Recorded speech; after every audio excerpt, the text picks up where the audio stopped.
Please can you remind me if you'll be so kind, staring out into space, asking God to hear my case, trying to think of all things past.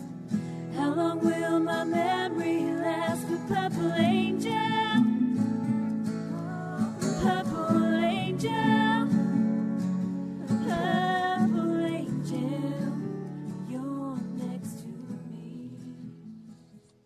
Well, hi, everyone, and welcome to Alzheimer's Speaks Radio. I'm Lori LeBay, the host and founder of Alzheimer's Speaks, and I'm just thrilled to death that you are here joining us today. For those of you that are new, because we always get new listeners all around the world, I just want to let you know who we are and what we're about briefly. Bottom line, Alzheimer's Speaks is an advocacy-based company providing multiple platforms to shift our dementia care culture from crisis to comfort worldwide. And we believe that by joining forces and sharing knowledge and just having these everyday conversations about life with dementia, that we're going to be able to improve lives and remove the stigmas attached to memory loss and allow people to continue to live with purpose, both those diagnosed and their loved ones. Together, we can help everyone understand the true needs of this disease and the power behind it, and change as a society as whole, and as well as friends and family. At our core, we believe collaboratively is the only way we're going to win this battle. And so, again, I really hope that you will join in on this conversation by sharing this show with other people. Today we're going to be talking about NFL and brain injuries, and this is a hot topic, and it needs to get even hotter, I think, for things to truly change and people to understand the impact throughout life that concussions can have and head injuries can have on us. And through your likes, through your shares, you really add a lot of power to not only our show, but anybody that you choose to share information with. You see, we're so grateful because you've made us the number one influencer online regarding Alzheimer's, according to ShareCare and Dr. Oz. And the only way that happened was for you as individuals to take those couple of seconds to share our information with your friends and your colleagues, your Twitter tribes, your Facebook friends, your LinkedIn colleagues, your Pinterest people. People need information, and they need it at different times. And the more we can get it out there, the easier it is for people to grab it when they're ready, because like anything else, we can't force it down. The other thing that I just want to say about Alzheimer's Speaks is you might be listening going, hey, I got a story to tell, and we're all about raising everyone's voice. So we would love to hear from you, and you can reach out to me by going to alzheimersspeaks.com. And up top, there's a big contact button. Maybe you're living with dementia and want your story to be heard. Maybe you're caring for a loved one. Maybe you're a researcher or an advocate or a movie director or an author. It doesn't make any difference. We want to hear from everyone because it takes all of us to really make change. Now, before I introduce our guest today, I want to just give you a couple of free offers that you can take advantage of. One is for FreshBooks, which is a free accounting system that you can utilize for 30 days by going to go to gofreshbooks.com/alive. That's gofreshbooks.com/alive, and check them out. The other is for Audible, which is a great way. You know, we're such a fast-paced society. Many of us don't have time to sit down and read a book, but we can listen in the car or while we're jogging or walking, or maybe just relaxing, trying to take a nap. And you can get a free 30-day trial by going to audibletrial.com/social. Again, that's audibletrial.com/social. So that's enough of my housekeeping. Why don't we get to this show? Because again, I think it's going to be a really interesting conversation. We're going to be talking with two great guys. The first is Dr. Jason Carthen, and he is known by some, or to some, as the Leadership Linebacker, or some just refer to him as Dr. Jason. He's a former former professional football player for the world champion New England Patriots. He's an international speaker, author, avid blogger, and media personality, along with a philanthropist. And if you go to his website and just click on any of his videos, you're going to be just trapped because he really is engaging. And today we're going to discuss with Dr. Jason his views on concussions and football. So welcome, Dr. Jason. How are you today?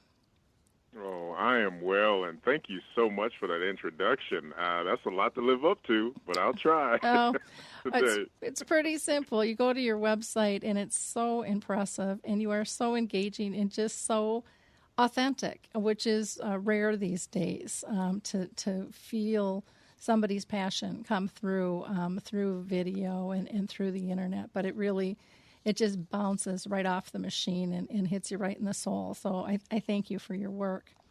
Thank you. We're going to also have joining us for this conversation Michael Duerson, who suffered from a concussion while playing college football for IUPUI at the age of 18, and he's now 57 years old. He is in his professional career, he was a vice president for multiple companies and managed turnaround teams. But in 2009, Mike was ruled as gravely mentally disabled by the government, and he was removed from the workforce. Currently, he's a philanthropist, and he's the founder of the Dave Duerson Athletic Safety Fund, which provides national-wide concussion testing called IMPACT for student athletes 7 to 12 in honor of his brother Dave. The foundation also provides concussion education curriculum to school districts for children's grades kindergarten through 12, which I just think is amazing. So welcome, Mike. How are you today? Very good, and thank you for that introduction as well. Well, I am, like I said, I'm really excited to have you both with us today because, you're in the thick of this, and you've seen so much in your lifetimes in terms of brain injuries and concussions and sports. And we all know sport, it's nothing that's going away, but there's definitely some impact that we're seeing from this. So I'm going to throw the first question out to Dr. Jason. Can you just tell people how long did you play football, and did you ever have a concussion during your lifespan? Well, I started playing football when I was 9 years old, mm-hmm. and, never stopped. I wound up playing professionally for 4 years before I had a knee injury that stopped all of that. And to be honest, Lori, it was a big deal to not let people know about being hurt or injured or anything like that.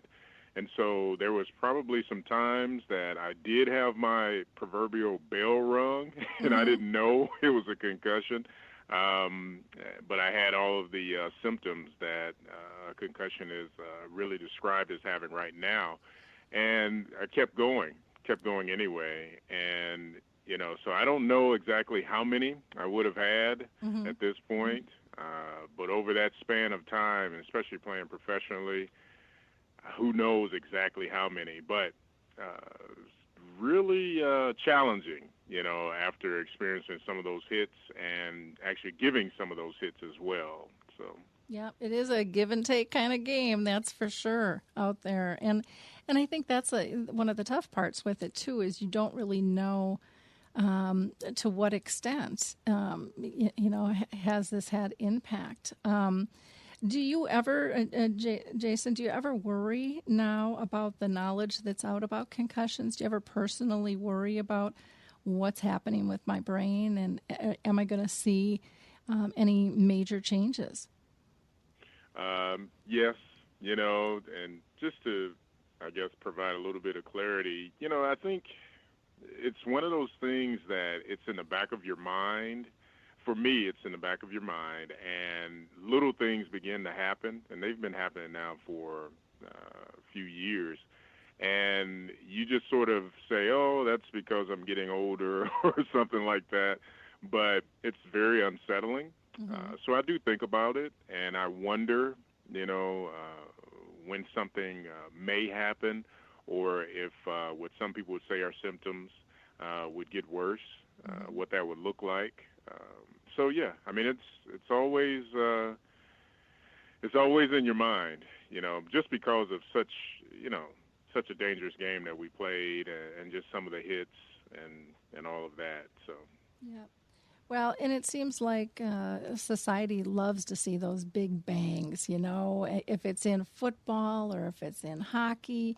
I mean, it's almost like we're encouraging it to see how hard people can get hit. And I think people are starting to, anyway, some people I think are starting to think twice about, is that good for our kids and for our men and women who are playing these games, now with some of the new information out. So thank you for that. Michael, I'd like to ask you, now you definitely have seen some impact. You did suffer a concussion when you were playing basketball at the age of 18, but now you have been ruled gravely mentally disabled. Can you talk about that experience with us a little bit? Well, actually, yes. The ruling as gravely mentally disabled came after what I thought was a very successful career. Actually, in 2006, I was inducted into the Museum of Science and Industry in Chicago, Illinois, as one of the top 10 African-American engineers in the country. Wow. Only to have 2009 come and be taken out of the workforce. Currently, I have been diagnosed as pre-Parkinson's, and to your question to Jason, am I concerned about my future? Yes, very much so, because I've been diagnosed as far as psychiatric problems with everything, probably with the exception of Tourette's. Mm-hmm. And now the common diagnosis is that I'm pre-Parkinson's. Okay. And that's something that is a very devastating disease, and it makes life have an urgency about it for me, because I don't know how long I'll be able to continue to live life as I currently do. Mm-hmm. Yeah, I can see where that would be a huge, huge concern. Now, you also had a brother, Dave Duerson, and who can you tell? I'll let you tell the story a little bit about Dave and how you have come to this athletic safety fund in his honor. Dave started his career as a football player at a very young age, attended Notre Dame, was the co-captain of the team there, a very smart individual. He graduated from Notre Dame with a degree in economics with honors, was drafted and played for the Chicago Bears and was on the 95 Super Bowl shuffle, Chicago Bears. Pardon me, Jason, since you're a Patriot, and in that game, Chicago actually played the Patriots and won the Super Bowl. Yeah. And then he played in the 90 Super Bowl with the New York Giants and won the second Super Bowl.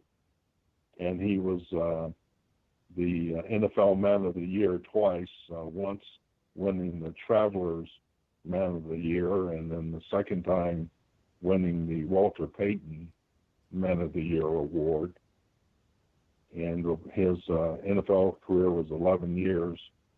He was successful in business, got a master's degree in business at Harvard, and was a supplier to McDonald's and Burger King and many other companies in the meat processing business.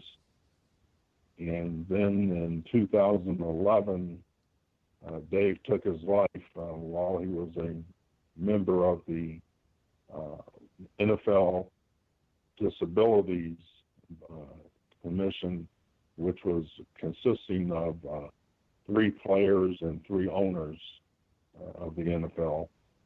And Dave took his life February 2011 by shooting himself in his heart. And he sent out a message to the family to have his brain sent to the NFL Brain Bank, which is located at Boston University. And after the autopsy, they determined that he was in the 4th and final stage of CTE, which is, CTE is very much in the news these days. There are a lot of people that are concerned about it. Basically, it's a disease of the brain from brain concussions that never heal. And so it's one concussion after another, and it's a dreadful disease. As a family, we never knew that Dave was going through that. He moved to a little island south of Miami and was very much away from all of us who live in the Midwest. Okay. And so we started the fund a year after he passed because as a family, we determined that the portion of the population that is not being given consideration as far as concussion legislation and treatment and prevention are the kids kindergarten through 12th grade. And so we provide concussion goggles, which are simulators of concussion, and give the kids the symptoms of concussion when they're wearing them. And we're currently providing those, and also the IMPACT study, which is a neurocognitive test. It's been used worldwide in World Cup soccer, the NFL, the NHL, the NBA, Major League Baseball, and boxing. And we're providing that at our cost to schools in the country. Our goal for 2016-2017 is to provide those 2 technologies to over 13,000 schools in the country.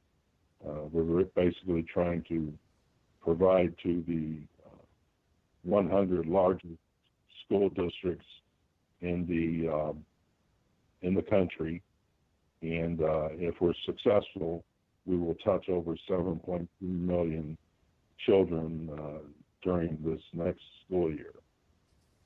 Wow, that is fabulous. Now, I'm just going to ask you in terms of funding, because you said you guys are eating that piece. Where do your funds come from? Is it individuals? Is it corporations? Is it grants? Is it all of the above? We have been fortunate to get some grants. Basically, up until this year, the funding came out of the income that my wife and I have. We got some support from some smaller corporations, and then we have one larger corporation that provided funds. And then for this current project, we have been blessed with a very significant contribution from a corporate donor who has pledged donation for 20 consecutive years, with the goal that we will provide the services that I mentioned to every public school in the nation. Wow, that is fabulous. It's nice to see a business step up to help you get this good work done. This education and protection and awareness is so vitally important. Now, one of the things I'm going to switch gears a little bit here, because I think if people haven't seen this film, I think they have to go watch it, the movie Concussion. And so I'm going to throw this to Dr. Jason, then I'll come back to you again, Michael. But Dr. Jason, have you watched the film Concussion at all? I ended up watching it when I was traveling, when I was speaking, and I literally watched it twice in a row, and I never do that with a film. But I was just stunned by this film. It just really, really grabbed me, and the information and the process of one man's battle to kind of bring this out into the world. Have you seen it? I have, and I had to purchase it and have it here, so my own children could see it one day. Because at the end of the day, it really illuminates a lot of the challenges, whether some of those challenges were real or perceived in the public's mind and some of the players' minds as well. So, it's one of those things where they really dug into just some relationships and communication, and really got a lot of great feedback in order to make that movie. And it's one of those things that it really offers a sobering look at some of the challenges that not only the players face, or also just some of the red tape they have to go through in order to receive treatment and care as well. Yeah, it was very powerful. Now, Mike, were you? I know that you were involved a little bit with the film on a consulting basis, if I'm not mistaken. Is that correct? Not this film. There are actually a couple of documentaries that are currently being filmed that we're being consulted on. Okay. Have you seen this Hollywood film, though, the movie Concussion? Yes, I have, and we've been blessed with free DVDs to supply to the school systems that we're reaching out to. It's a part of our administrative kit that we supply for the concussion goggles. We also include a copy of the movie Concussion, so that the school administrators and teachers can become informed regarding that. And my brother David has actually played in that film. And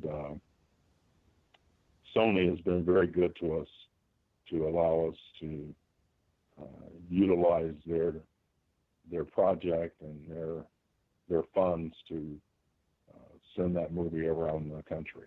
Oh, that is wonderful to hear that they are being so gracious with that, because it is so powerful, and I think it's going to make kids and parents alike, and again with teachers and coaches, sports differently, and the need for protection, and the effects. My heart just went out to the families struggling, when they didn't know what was going on, and to see these men take their lives because they didn't know what else to do, and they're screaming out for help, and yet there wasn't much help out there. You'd like to see that door really open up, and it seems like business-wise, people, organizations are afraid of saying, yes, we'll support this because, oh my gosh, what's it going to cost us with our bottom line?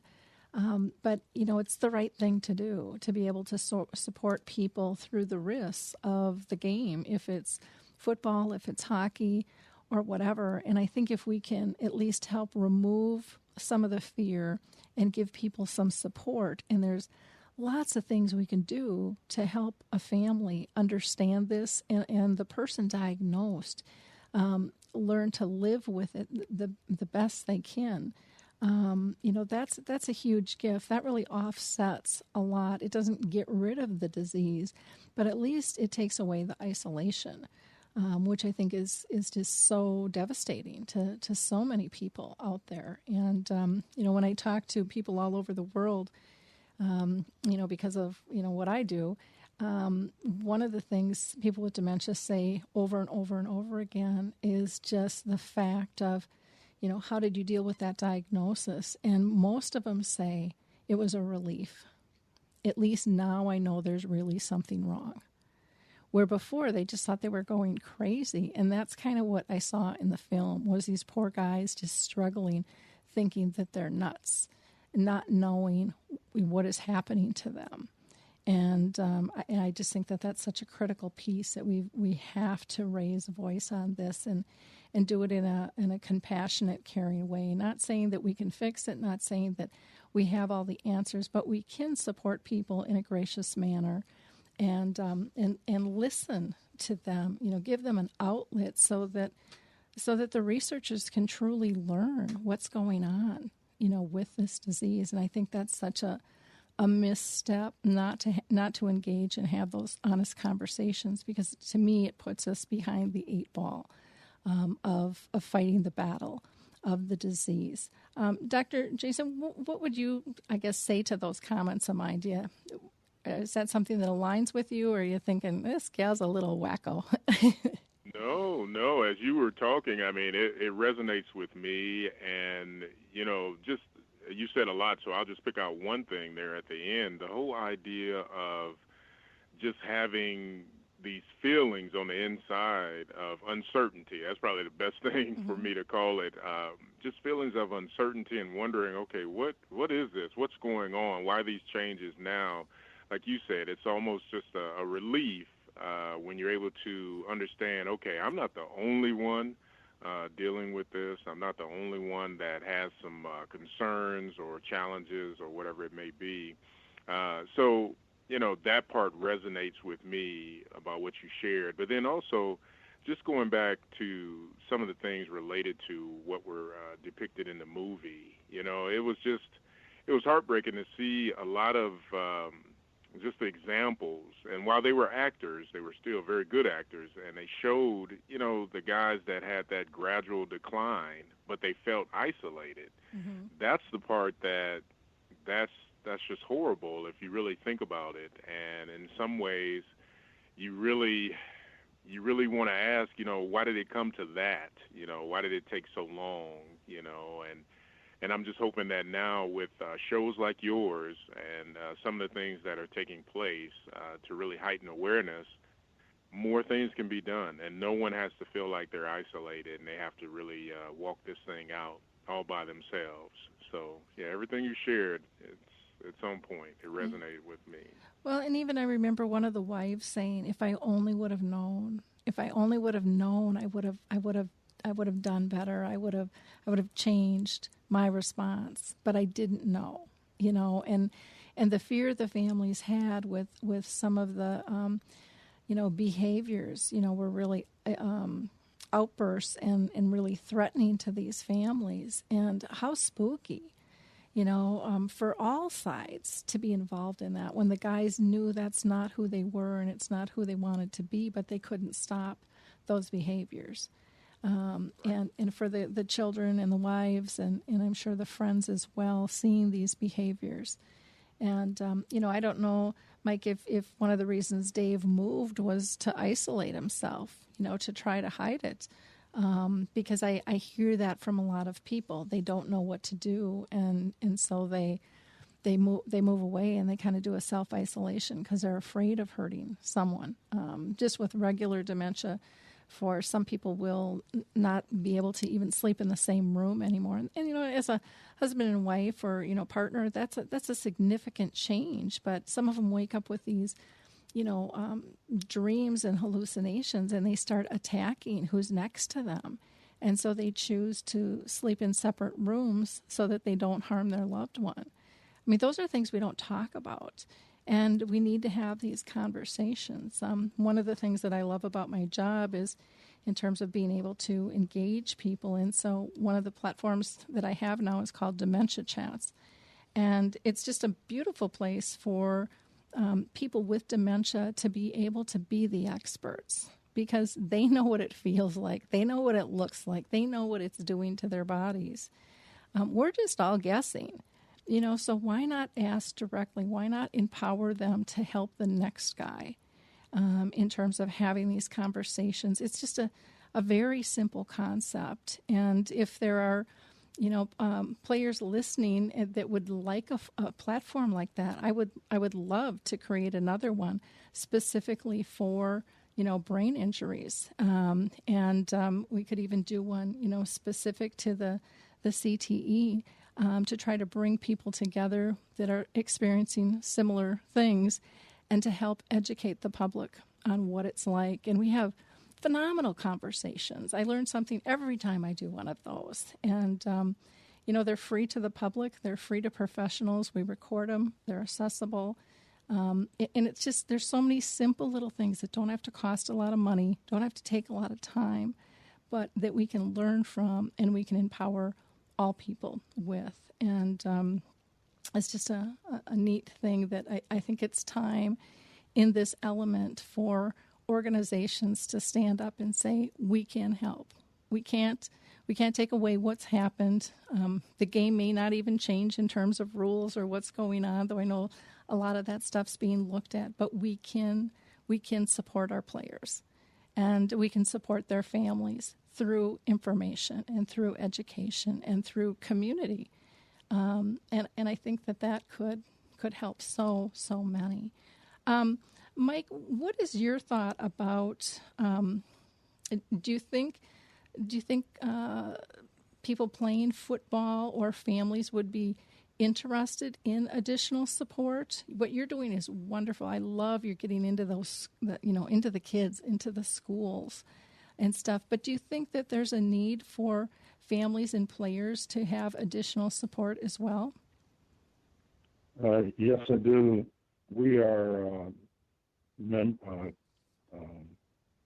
members of the NFL alumni and also the NFL Players Association, retired players. We're charter members of both organizations. And one point that I'd like to make for your audience is that with CTE, suicide is actually a side effect of the disease. And most people are not aware of that. Mm-hmm. And so to have a forum like you're speaking of for the players, but also for the wives and the children, because they see their dad or their mother, if it's a sport that females play, soccer, for example, or any other sports, women's basketball. We've kind of gotten into all of them lately. Multiple concussions, mm-hmm. And to see a loved one change radically in their behavior and not be able to discuss it, you find that with NFL wives in meetings that I've been in, that they're suffering very much because they don't have anyone to talk to about what's going on. And so your platform would be well accepted, and I think it would be greatly needed and will be appreciated very much.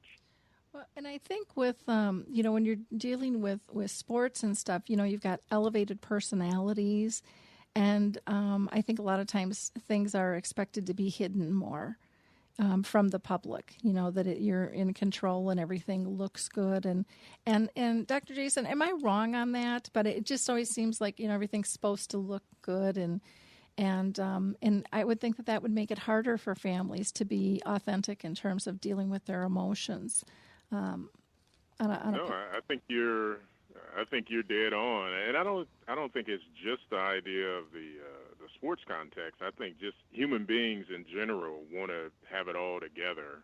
They want to be perceived a certain way, and so once you start bumping into some things and you are, you're shown to not have it all together, it can be a little challenging. I mean, mm-hmm. that can be problematic, and for many of us, this whole social desirability says that I want to be seen, in a certain light, and it's hard to keep that up, and especially if there are some challenges in terms of your just your ability to live the way you've always lived because of some challenges related to mental health or whatever it may be. So, it's a very real thing. I mean, and the fact that you are creating open forums for this, I just think that's amazing. And more of the guys need to hear. And it's not just, so let me press the pause button. It's not just us, the guys that played in the National Football League. I mean, you have volleyball players, basketball players, soccer. I mean, there's so many people now that really, struggle based off of one hit, to their head or whatever it may be. It can change their lives. So the fact that you're heightening awareness and you're creating open forums, I mean, Lori, that's exactly what we need. We just have to be open to receiving the help, though, at this point. One of the other platforms is called, and I actually brought it over from the UK, is called the Memory Cafe, and it's probably one of the most beautiful things that I get to experience, and I learn so much from people. It's just a really great place and an honor to be a facilitator of these, but it allows people with dementia and their care partners to come, so as husband and wife, or if it's a dad and a daughter, or whatever. But they come and they are able to talk with peers that are going through this. And what is so cool is they walk in a little apprehensive. Usually one wants to come and the other one's kind of dragged in the door going, okay, I'll try it. But by the end of the first meeting, if not by the second for sure, I could prop them up in front of somebody doing an interview for TV or some kind of news platform, and they are just all in. Their embarrassment is gone. They're empowered because they know they're not alone. They know that everybody around the table gets it and is supportive. And the disease brings us together, but it takes a back seat. And I think that's the beauty of it. It allows people to get back to the core of their relationships. And even with some of the larger organizations, they're like, well, you can't have a person with dementia and the care partners at the same meeting. And it's kind of like, well, where the heck do you think they are the rest of the day? They're together, We need to be able to talk respectfully. We need to let people get back to the core of who they are and help build on that instead of take it away, so that one person is always caring for someone else, and really kind of get rid of that term caregiver and really get back to care companions or care partners. So it's a two-way street, and get people to be able to laugh and cry and process those emotions and feel grateful for what they still have left and what's around them, to really live in the present moment. And it's an incredible forum that I think has so much power and could probably be used in this setting as well. The conversations are just unbelievable. And the camaraderie is just so tight. And I guess I see that one of the biggest failures of society is the isolation and the embarrassment. And that's another forum that kind of takes that away and empowers people to feel good again as a person. Even though they're not perfect, none of us are, and we kind of joke about that. It's like, we're all carrying our baggage. It just comes in different sizes and in different lots and hits us in different ways. So, if dementia and neurological disorders have one thing to teach us, is that none of us is perfect.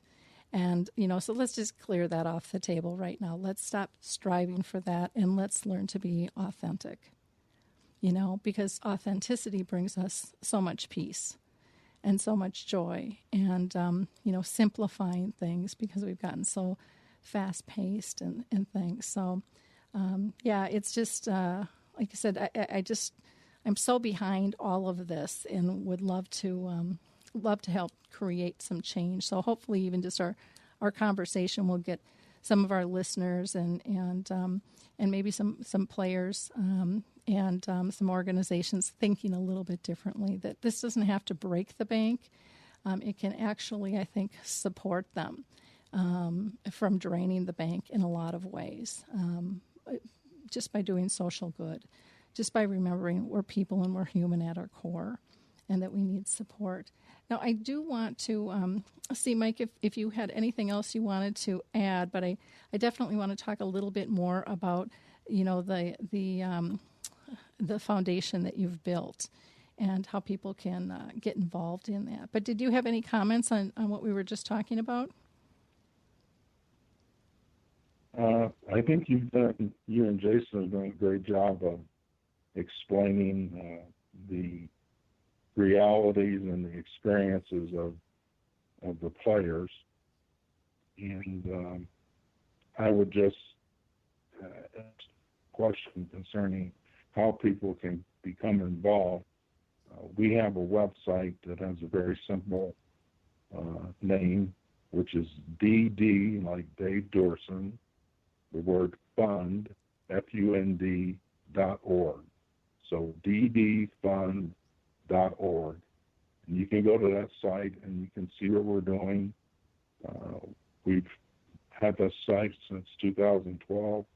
We provide white papers and all kinds of up-to-date information concerning traumatic brain injuries, not just concussions, but it is an opportunity to get good information, and we concentrate on things that are happening to children. And our hope is that through these efforts, we'll be able to facilitate some research with our children and look at long-term effects, because one of the things that the researchers are currently looking at is markers, DNA markers for people and that would be more susceptible to concussion than others. And I've been blessed to be able to be a part of the Legend study, which is mainly professional athletes. But since I've been being treated for so many decades for my various maladies, the directors of the testing chose to have me be one of the Legend study members, and I've also left my brain and spinal cord to the brain bank where Dave's brain and spinal cord are located, and we look just alike, so my thinking is we may share a lot of DNA markers that might be the same, and perhaps something good can come out of the study of myself and him. Yep. Yeah, it really is about helping the next guy, and we do need to get more people involved with these brain banks and the research and the studies that are going on right now. It's just absolutely critical, because we're not going to get a cure if we don't have anything to study. I mean, it's kind of a basic thing, but yet I think it's severely overlooked. And people are scared in terms of, is it going to affect their insurance and who's going to know? And I mean, there's a lot of worry regarding research, and we really have to back that better in order to really move ahead with things. Now, Dr. Jason, I'm just wondering, for you, and then I'll throw this back to Mike again. Do you know others that have head injuries, and how are they doing with if it's traumatic brain or if it's CTE? How are they coping? Yeah. Well, again, a lot of the guys, they will share what they think it may be, but they are not very forthcoming with it.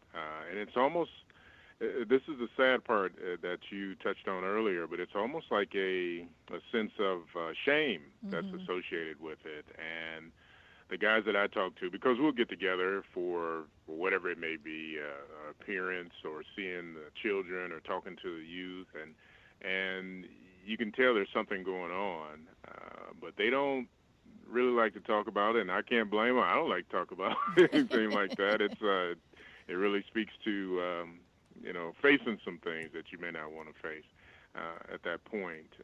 But it's an unspoken thing right now for the most part. And so the coping part is really not dealing with it right now. And until you really gain some clarity on whether or not it's truly there,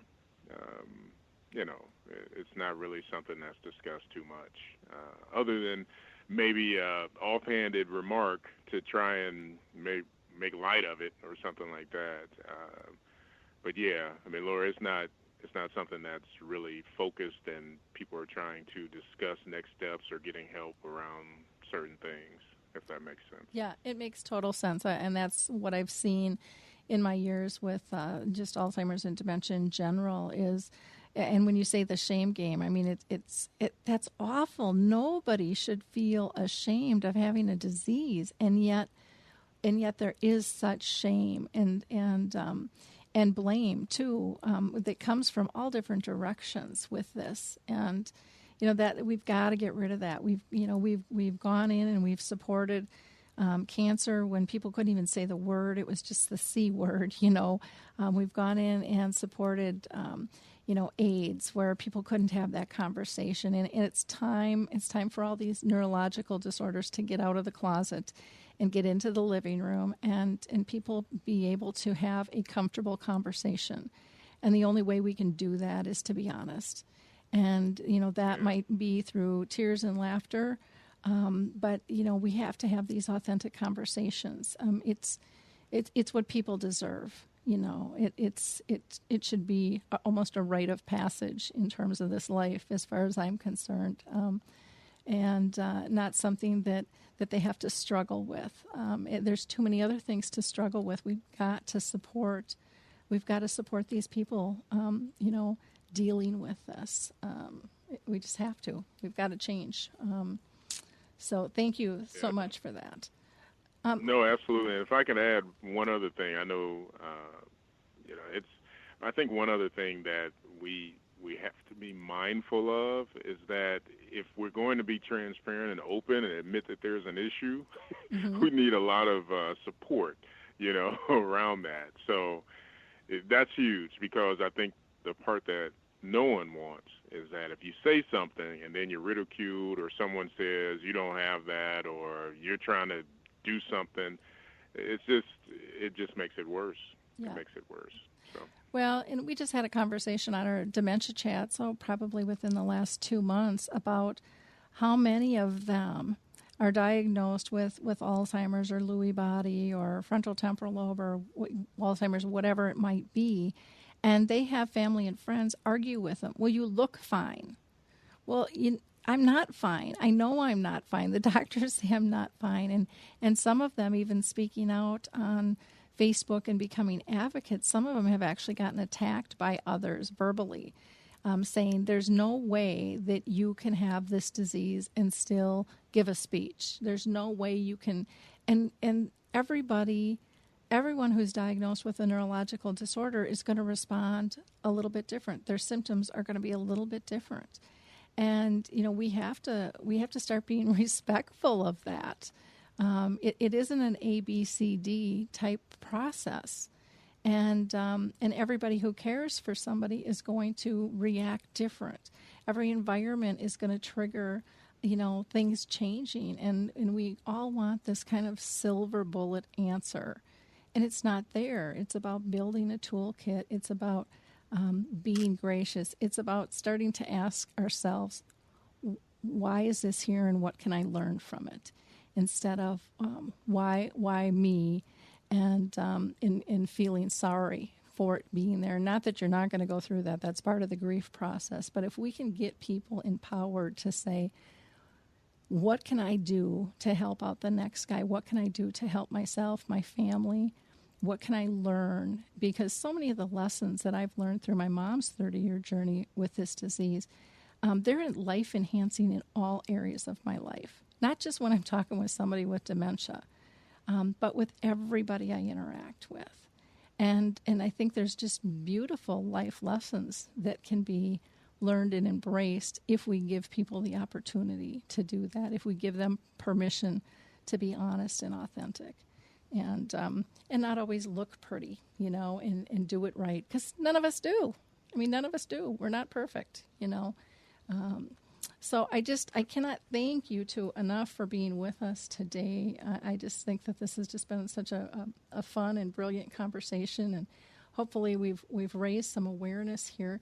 Mike, was there anything else that you wanted to talk about? You are just doing such great work, with your Dave Duerson Athletic Safety Fund and working with the schools and the kids. I think it's absolutely brilliant. I know one thing I wanted to ask you was about your servant leadership calling. Can you tell us a little bit about that? Well, it's a function of the task that God has given us, my wife and myself. We look at our fund as a missionary effort. And you were just talking about the need to be forthright with the disease. And I've come to a point where I wear my mental health and neurological problems as badges of courage. And I'm very open about it. My brother Dave was my medical power of attorney for 23 years, and during that 23 years, I voluntarily went into the locked psych ward 18 times, and it was a conscious decision. God gave me a sixth sense that when I would feel myself going toward rage, I would take myself out of the family and off the streets and into the locked psych ward, where I could, with my Bible in hand, where I could study the Bible and have private time with my psychiatrist until I was ready to come back out. And God allowed me to be at a level in corporate America where I didn't lose my jobs because I was taking that time away until the final instance in 2009, where the government just finally, I think, looked at what was going on and the frequency of occurrence of hospitalization and took me out of the traditional workforce. Mm-hmm. I think that also I've been involved with the Indiana State Legislature getting laws changed. There are 4 laws that I've written the foundation for.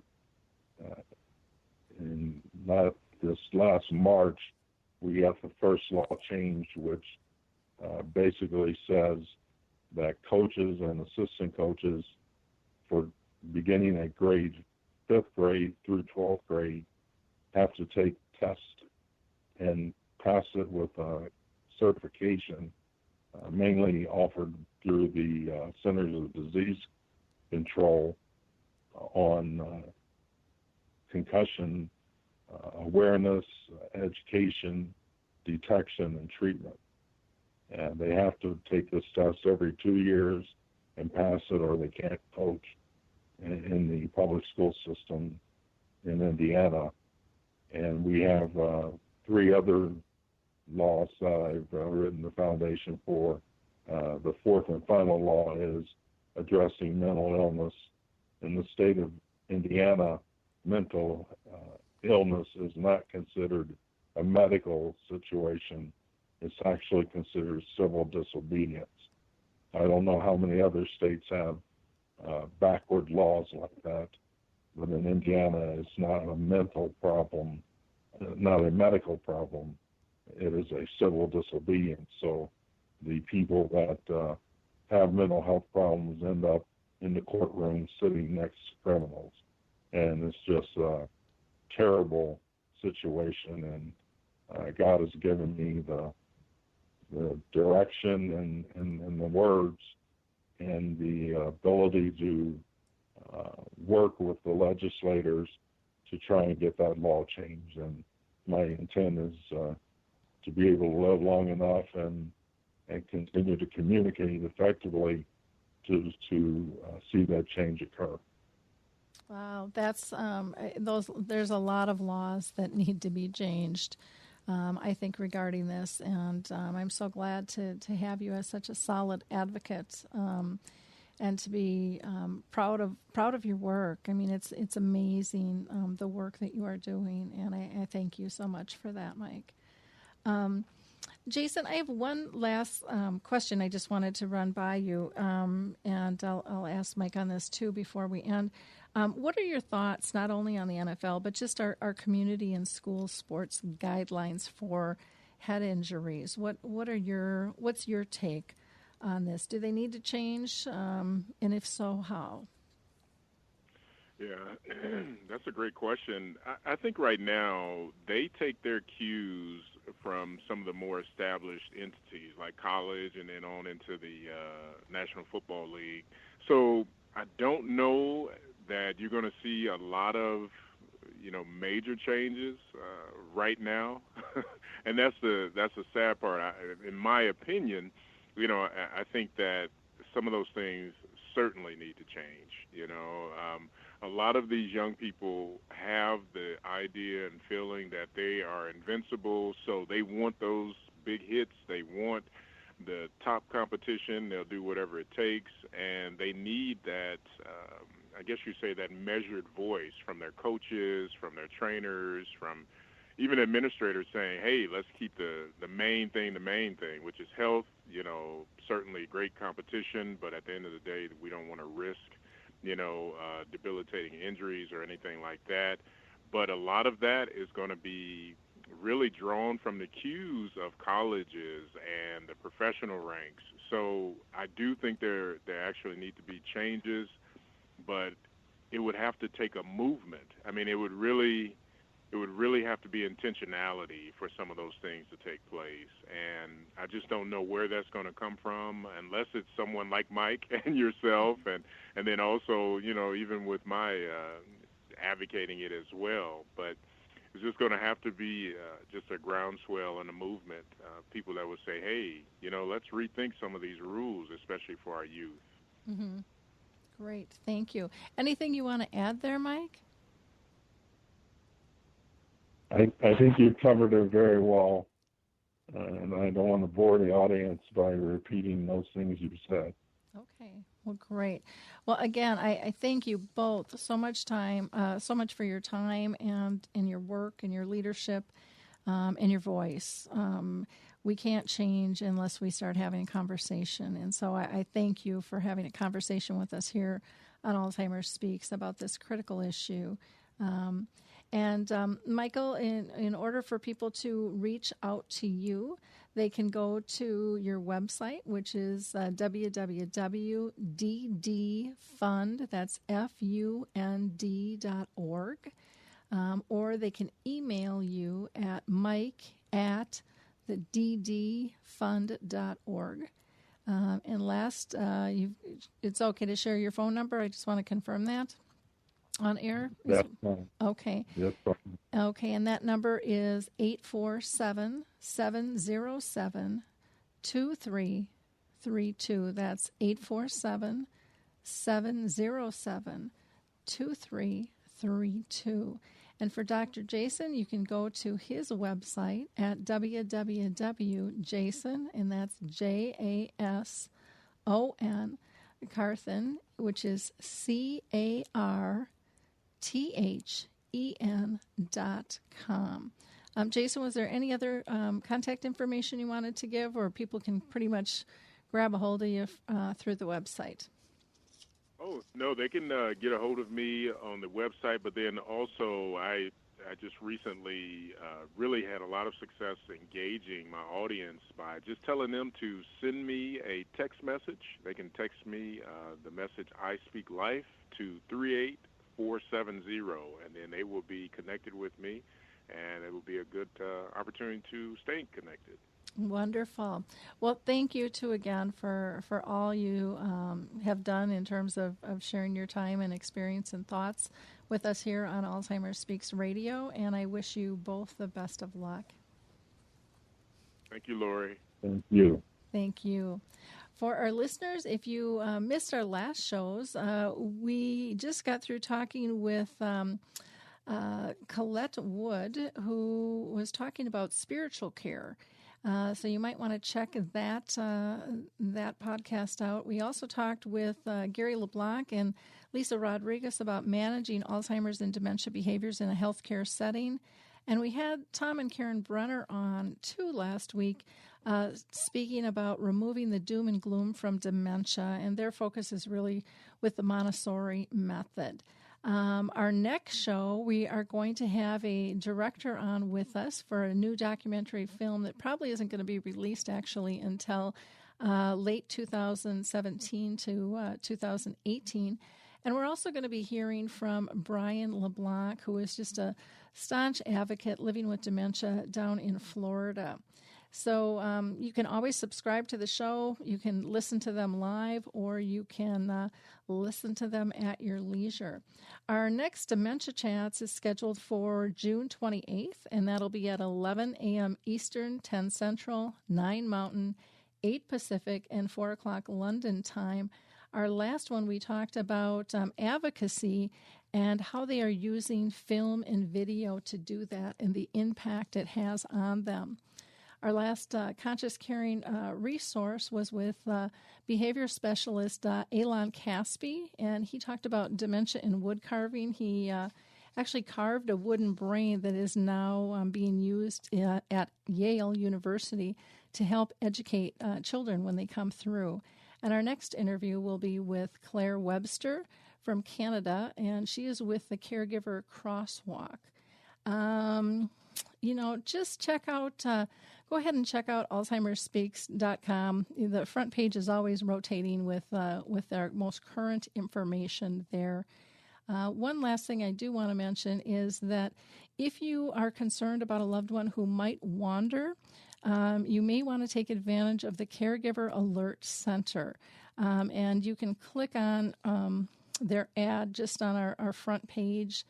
And it's very easy to sign somebody up when you're not in the thick of crisis. And you can get your pictures and height and weight and all that information posted. And if somebody were to wander, all you have to do is contact them with the police case number, and within 10 minutes they will have that information disseminated. And I'm telling you, that is critical, because I personally dealt with a friend who had a missing loved one, and it did not go smoothly at all. They have a buddy list.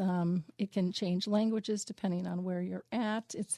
It's a pretty cool thing. So check that out as well. In wrapping up, I just want to say God bless you all, and take advantage of our free tools that you can get on AlzheimersSpeaks.com. Just go ahead and sign up, and check out for sure our memory chip, which teaches us how to really be person-centered and get away from task-based care to really focusing on, are they safe? Are they happy? Are they pain-free? We'll talk to you soon. Hey everybody, Jared Sebestier, host of Retire Repurposed. This podcast is dedicated to help people transition into fulfilling and purposeful retirements. Retirement is a big life change. In fact, the two most dangerous years of a person's life are the year they were born and the year they retire. Few people could just flip the switch from working a career 30 or 40 plus years, retiring on Friday, without methodical steps to living what we call a repurposed retirement. To listen now, search Retire Repurposed on your favorite podcast platform, Senior Resource, or Life Audio.